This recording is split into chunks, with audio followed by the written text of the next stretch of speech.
Welcome back in my channel, and today we are going to discuss reading skills, and this is for class 4th. So let's begin. Young Thomas Alva Edison was a genius by birth. He would always ask questions and conduct experiments. Okay, before reading this, I just want to tell you कि reading skills क्या होता है. Reading skills का मतलब कि जो भी आपको स्टोरी मिली है, नॉवेल मिला है, पैराग्राफ मिला है, किसी की ऑटोबायोग्राफी मिली है, कुछ भी उसको आप पढ़िए और समझिए. उसी पर बेस कुछ क्वेश्चंस होते हैं जो आपके एग्जाम में कॉम्प्रिहेंशन पैसेज में आते हैं और आपको सॉल्व करना होता है, right. So let's solve this also. तो टॉमस एल्वा एडिशन जो थे वो जीनियस थे by birth. He would always ask questions और वो हमेशा क्वेश्चंस करते थे और एक्सपेरिमेंट्स भी कंडक्ट करते थे.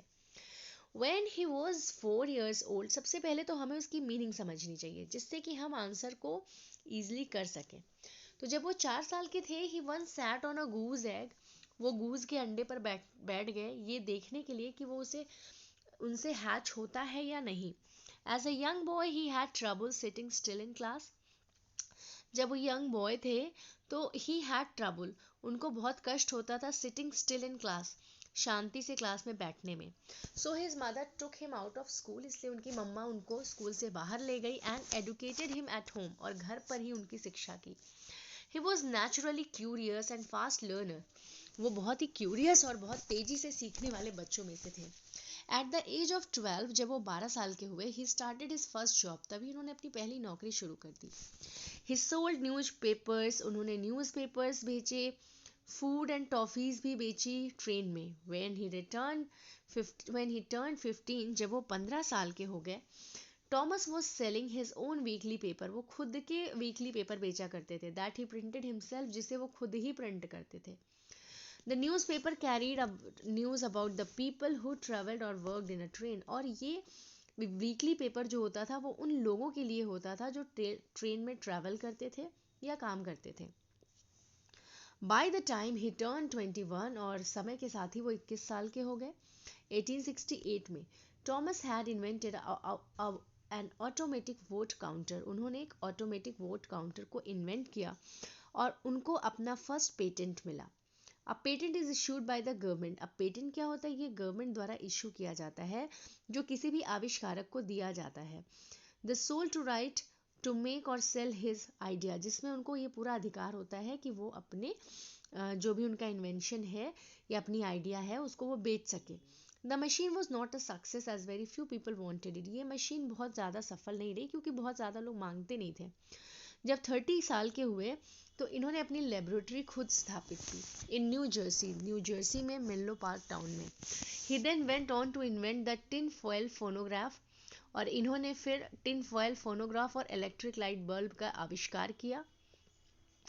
Addition holds a record for maximum number of patents. इनके पास बहुत सारे पेटेंट्स थे टू हिज क्रेडिट.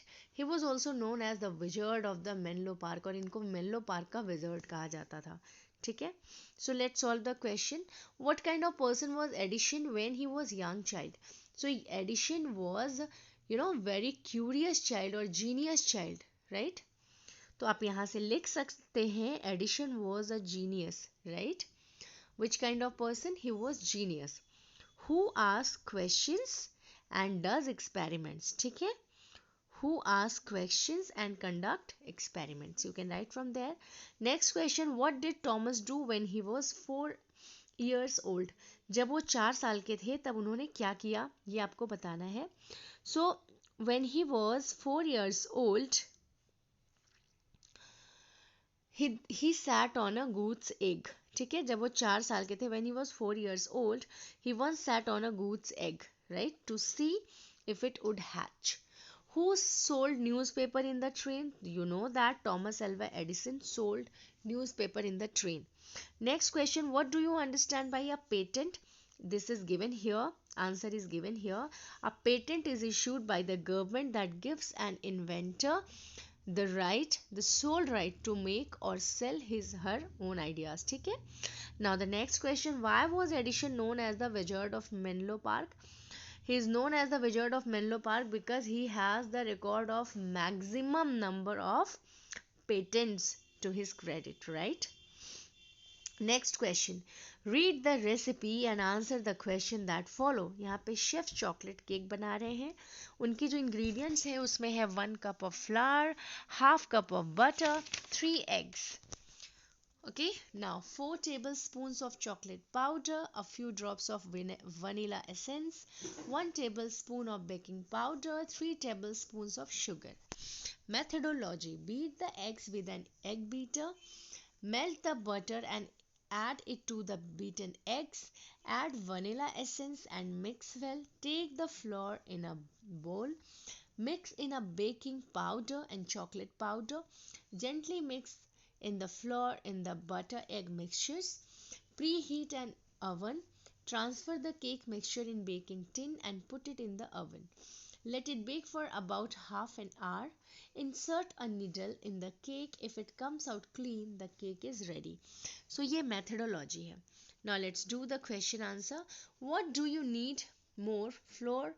फ्लोर और बटर। आपको सबसे ज़्यादा आटे की ज़रूरत होगी या बटर की? तो ऑब्वियसली हमें बटर की ज़्यादा ज़रूरत पड़ेगी, क्योंकि हमें फ्लावर की ज़्यादा ज़रूरत पड़ेगी। हमें उसका केक बनाना है, बटर का तो केक बनाना नहीं है, right? What do you understand by ingredients? Ingredients are things that requires to prepare a recipe. Do you mix eggs with with flour first? No, we mix eggs with butter. What do you preheat? We preheat an oven.